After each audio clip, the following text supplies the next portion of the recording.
Okay, I just spent the last hour combing through my old backup drive from all of the Dead Space recording sessions, all three of which I think there were one, two, three, four, five, at least six different orchestra sessions all over the world at a bunch of different studios. And I came away with, there's a lot of stuff. All the documentation is there, all the live docs are there, all the files are there, everything from inception to final delivery. And I'm thinking about expanding this mini-series on Dead Space a little more than I was originally planning to. So I made some notes real quick, and just let me know if this is cool, because I don't want to harp on if people are like, why is he still talking about Dead Space? But here's what I was thinking about doing. And then we're going to get into the 4 layers, which is what I promised 2 years ago when my last video came out. And let's just keep talking. Let's remain positive, okay? So I was thinking about the 4 layers of interactivity. That's how the music was implemented. That's what we're going to talk about today. But I also wanted to spend an episode going through the samples and playing them in Contact, how they would be sitting like in my template and how I integrated them with MIDI. That would be one episode. And then another one kind of going backwards a step from there, talking about how we did the recording and the mixing of the samples, denoising, editing, building in Contact. Because I feel like that's something that is always good to share and maybe save someone else a little bit of pain. I'm all for saving you pain, especially if it was mine. And then the last one, this is what I'm really curious about. I thought it would be fun to build a Contact instrument from scratch, maybe me playing some strings, recording it here, like documenting it, and building a Contact instrument the same way that I use the instruments in YouTube. I think that would be a lot of fun. And then I also thought it would be fun to do another one and take my current sample library of effects and build maybe a short, just really like 15 or 20 second combat cue maybe with all this aleatoric stuff and kind of explain how it all goes together. So that's a lot of information at the beginning of a video from someone you haven't really heard much of in 2 years, but just let me know if that's cool or if it's way too much. Okay, so we're going to move on to the 4 layers of music that were implemented as being interactive in the game. And I've got an example of what I believe is the very first cue that I wrote for Dead Space 1. One thing maybe worth noting is we did have 2 recording sessions. The first one was in Seattle, and it was a couple of days. And first time I'd ever done it. So even with Paul's help, putting everything on the page and limiting the amount of back and forth talking from musician to me, we still had to do a lot of talking just because I think I was new to it. I didn't know what a lot of stuff would sound like. So even if the directions that Paul gave were perfectly clear, we'd do a take and then I'd offer some suggestions and we'd tweak it a little bit. By the time we got to our second recording session, which is the whole reason I wanted to have 2 and not one big long one, I had a much better idea of what the sounds were going to be. So for the first session, it ended up being about 50% recording music and about 50% talking. And that's still not bad, all things considered. But since we weren't really doing music, I felt like we needed to weigh that more in the recorded music and less talking. So it equaled about 20 minutes an hour. And we came away with about 3.5 hours of material, all the different textures and samples and everything. And I'm still cheating and going off of my old presentation that I did years and years ago. For the second session, we actually did a lot more granular recording, which I've explained before. There are 3 other episodes from 2019. If you haven't watched them yet, go back and take a look. They'll be in the same playlist. But a lot more granular on the second session. And everything was written out like to the last detail where there were really no questions except for from the violas. What's it with violas and questions? The one time I said, any questions? Like 3 violists put up their hand. I don't know. I dated a violist. I love viola. It's one of my favorite strings, but they always seem to have questions.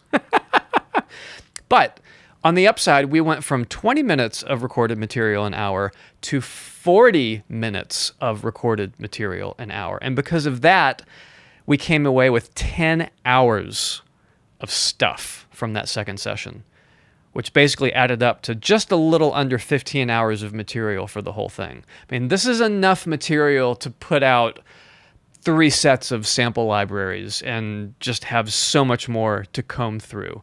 A lot of it was individual things, little clusters and accents and things that I would get round robin so I could perform them.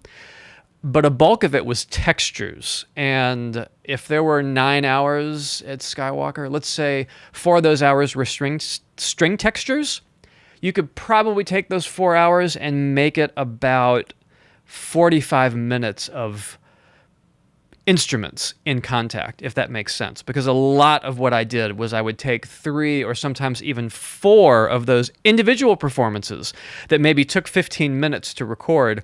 I would put them in one Contact instrument, and I'm going between them with the faders, so you get like 4 different performances. This is before Contact could do the square, where you just take your little XY pad and it's going between 4 different sources. I had to do it all under the hood and program it, but the idea is the same thing.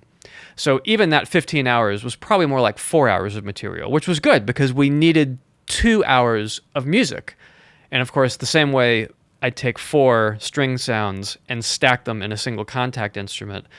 Multiple string sounds would be playing, multiple brass sounds would be playing. Everything else was stacking up for the cues. So as much as it seems like way too much material, which was kind of what I was thinking, in the end, it ended up being a really good amount.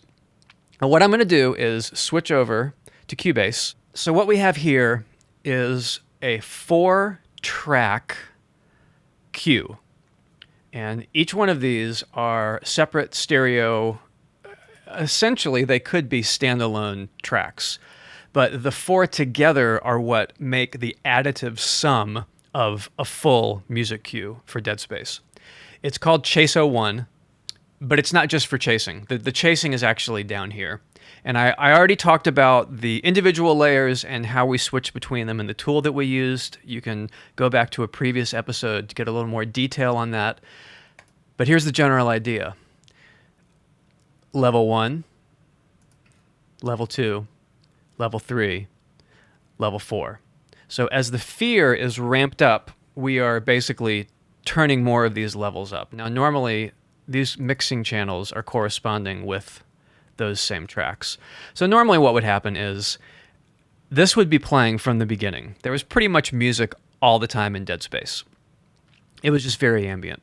And then what would happen is this would creep in over maybe a 10-second period once something else happened. Maybe you discovered a new part of the ship, or you just finished a log of some sort, an audio log that gave you details, or you got another mission, just to let you know you're moving forward. Or maybe you're getting closer to when you're about to get completely dismembered. So we'll turn this up as kind of the secondary level. And then level 3 is just pure combat, or chase, or action, whatever mean scary word you want to use. And then this is the top level, which is essentially chaos. So it would be reserved for when a necromorph has literally grabbed you and is chomping on your neck and you're about to die. It would only come in at the absolute end of need where, the wizard is about to die. That's pretty much what this level is for. So I thought I would play through these. I'm just going to hit go. Let me turn this down.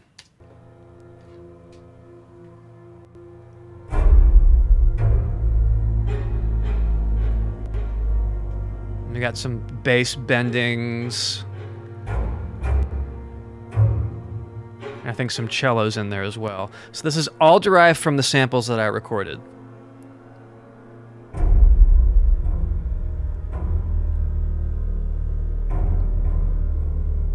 Now you'll probably notice that we've got like 15% of the orchestra playing.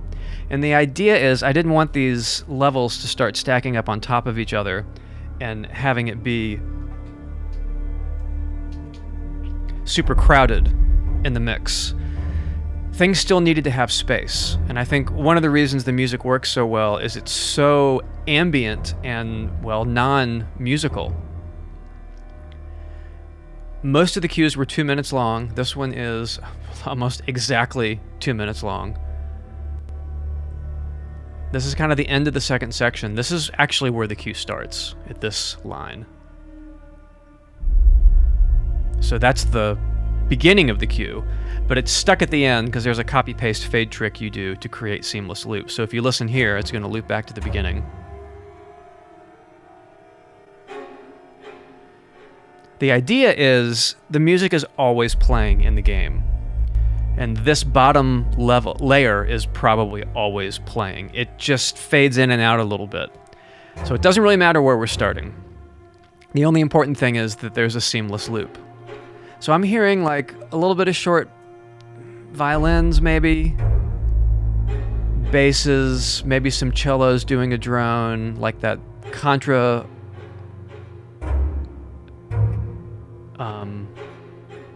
bass drum low hit with like the contrabass maybe at the same time. Yeah, there's a contrabass hit, bass drum hit.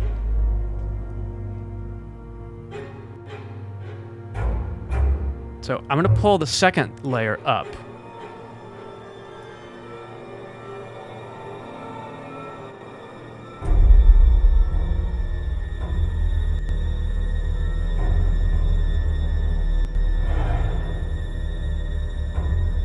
So you notice we have a whole new set of instruments coming in.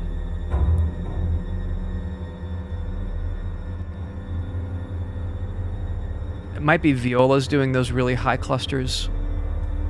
I'm going to go ahead and mute the first layer. So see there's that low sub drone, the high drone. It's basically like the inverted version, musically speaking, in terms of frequencies that we're occupying of layer 1. So they're completely complementing each other. They're dovetailing together is kind of how I think of it. This is probably some sort of a brass swell, I'm guessing by the shape. Yeah. So I could hear trombones and French horns. I promise you that was a live swell that I recorded. I'm holding down 2 notes on the keyboard. One like around middle C2 somewhere for the trombone swell.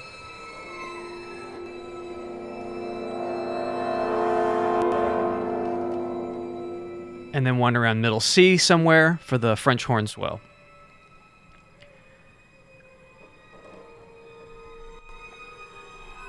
I'll bring the first layer back in.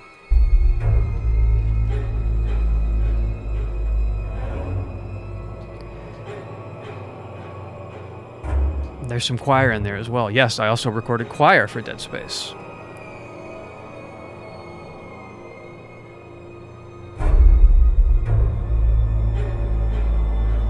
Now, normally what would happen is there would be a stinger that would play. Let's say we're starting into some combat or some action or a chase sequence. A big stinger would be flown in to play that would be just so incredibly loud it would make you jump and throw your controller across the room. And while that stinger is playing, these 2 layers would be turned down effectively, just like this. And then this layer would be turned up. So this is the chase layer.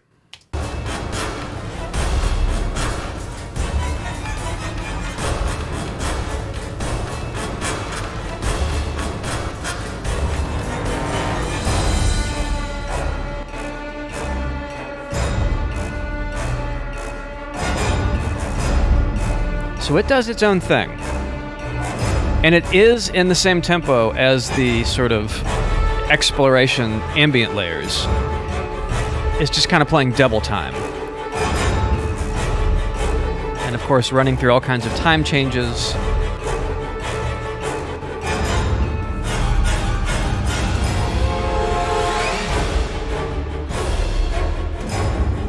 Now, if you were in a real bad way, this would come in.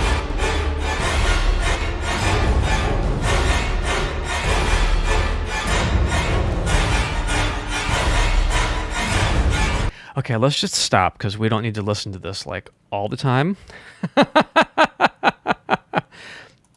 I'll do a quick explanation. This is a standalone piece that would be in a separate sequence and everything. I was using Digital Performer at the time. So I would write this piece as a 2-minute loop self-contained, basically using the whole orchestra and changing instrumentation, using all of my original samples that I recorded. When I finished it, then I would usually pull up some sort of just the worst sounding violins or high cellos and violas, kind of string effects, stabs, glisses, whatever I could get that would really cut through the mix. And a lot of times, just like in this example, it's too loud. It doesn't sound like a properly balanced orchestra, but that's because once you put in all the monster effects and the guns and everything else, we couldn't really tell the violins were like adding that extra oomph. So that's why they're unrealistically loud. Here, I'll just play them by themselves. Where were we? We were right around here somewhere, I think. And it sounds kind of dumb on its own.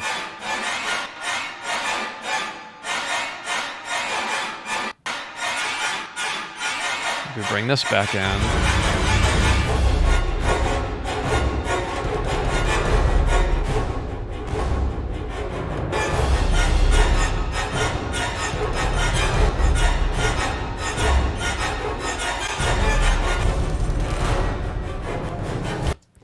So the idea is it's just extra anxiety in a big way. And ironically, I'd write this 2-minute piece during the day, and at the end of the day, by the time my brain was completely fried, it was time to do layer 4, and it would always just shred my nerves because I'm sitting there, you know, like recording this.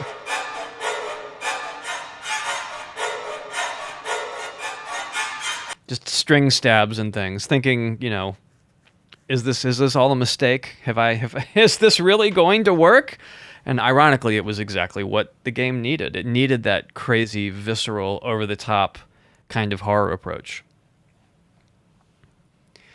So, are you tired yet? Because it kind of makes me tired just listening to it, honestly. I remember I started drinking because of Dead Space. It drove me to drink. But the bottom line is, I love food, and I'm constantly like drinking something, coffee or water or tea. And I always wanted wine. I always wanted to enjoy wine, but it always tasted bad to me. And I was always so uptight at the end of every day. I mean, over months and months and months, like just frazzled writing this kind of stuff. I wanted a way to relax, so I started listening to like 50s jazz and having a glass of wine for about 20 or 25 minutes in the studio. Once the cue was all finished, I just pull up some Miles Davis or some Chet Baker or something and pour a glass of wine, and it would just sort of help me kind of unwind. So by the time I got to dinner, I wasn't just sitting there like with my brain caught in this like claustrophobic nightmare of string samples and was it scary enough and everything else. That's not necessarily my recommendation. Don't let video games or video game music production drive you to drink, but I do still love a nice glass of wine every now and then, so lesson learned. Next time, I think what I'm going to do is go backwards from here, because we skipped like all the torture and pain that I went through on post, getting everything finished. And we're going to pick up from there, and I will see you then.